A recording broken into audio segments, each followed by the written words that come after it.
the ideas of what a visual image brings to mind in conjunction with what a snippet of language brings to mind, and what a viewer gets from that by putting them together, or bouncing them off each other, or looking at it and saying they don't go together at all, and walking away.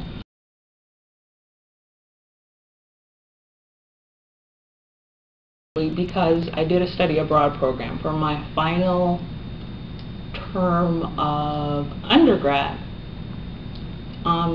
They offered an art history program, Renaissance art history, and well, I've always loved, you know, Italian Renaissance work because, hello, Michelangelo.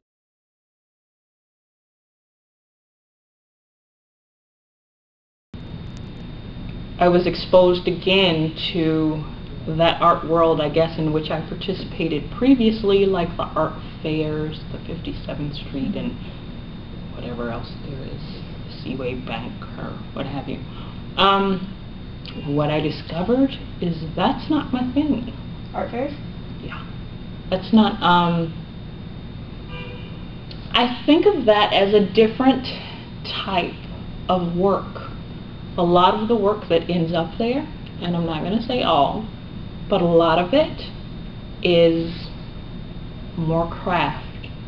And as I've said 1,000 times before, it is unfortunate that craft has been delegated second to art in a lot of discussions, because craft takes a great deal of initiative and skill to be able to draw, and to be able to paint, and to be able to build that quilt or that pot or whatever. But I think of them as kind of separate entities. Art, for me, has a lot of theory and history and conceptualism associated with it. I think of it as a responsibility in terms of the product you produce. So if you make something and you put it up on a wall, you're kind of responsible for what the viewer sees, and you're responsible for an idea. And if they don't get that idea, then it's something you did wrong. It's not the audience's fault. They just don't understand. No, it's me or the artist that has to. What I found out about the Chicago art community is that it's kind of got several circles that exist. So there is that kind of art fair circuit that exists. And then there is the, you know, School of the Art Institute type crowd with that education backup, studying art, and then, you know, the galleries, the Monique Maloshes and so forth and so on. So yeah, there are those different communities. I found it very difficult to infiltrate at first. I guess for the first maybe like 18 months when I decided that I was going to enter the art world again. People are very protective of their circles, and no one wanted to tell me about events. People start to recognize your face, and they're like, I saw you at something. What's your name? Yeah, so that's what I did, and then I just like submitted work to any place I saw work that I liked. So.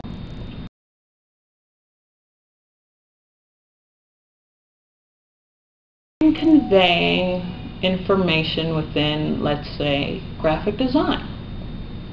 You have a different level of responsibility. You have a responsibility to a client who wants to convey a certain amount of information in a certain fashion.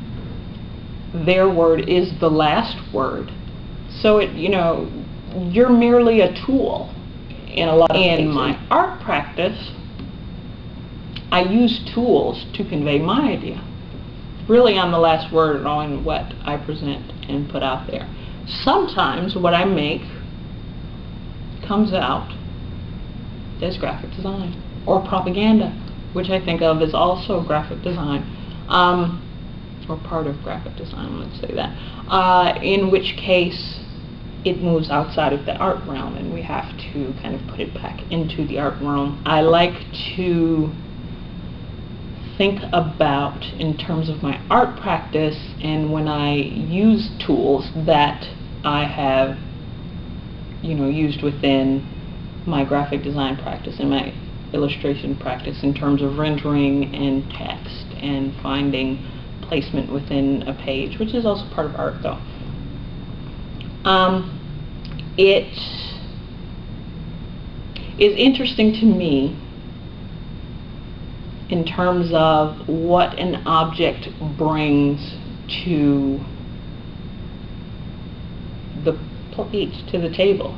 An object like an apple has so many connotations that go along with it. Like, I could look at it and I could think, Granny Smith, cool.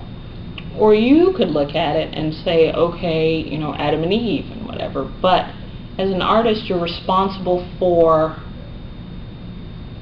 all of those bits of information coming together, and you have to think about those and be prepared for those and either get them out of your imagery so that the viewer doesn't go there, or use it and think about what it does in terms of adding a layer of meaning to your concept. Ideas. What I'm hoping that my art conveys is, bits of, I don't want to say ambiguous, because I'm hoping it does, put together a cohesive, coherent meaning when the viewer looks at it. But I'm hoping that it starts a conversation, or it's something that lingers in one's mind after the fact.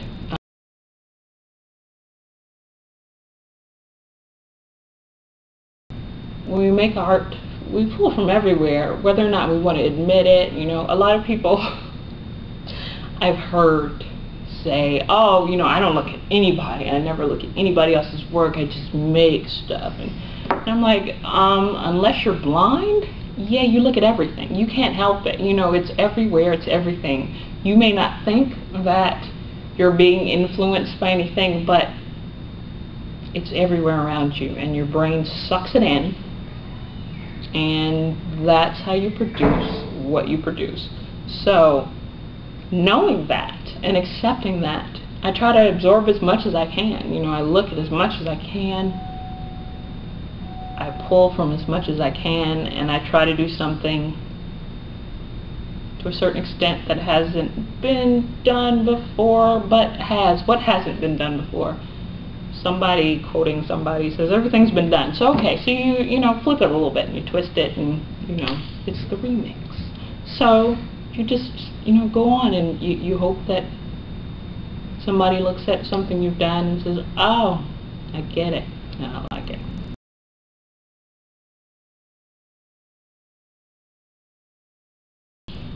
I'm a feminist. I am interested, that's neither here nor there. Well, actually it is. But I'm interested in kind of socio-political, cultural hierarchies.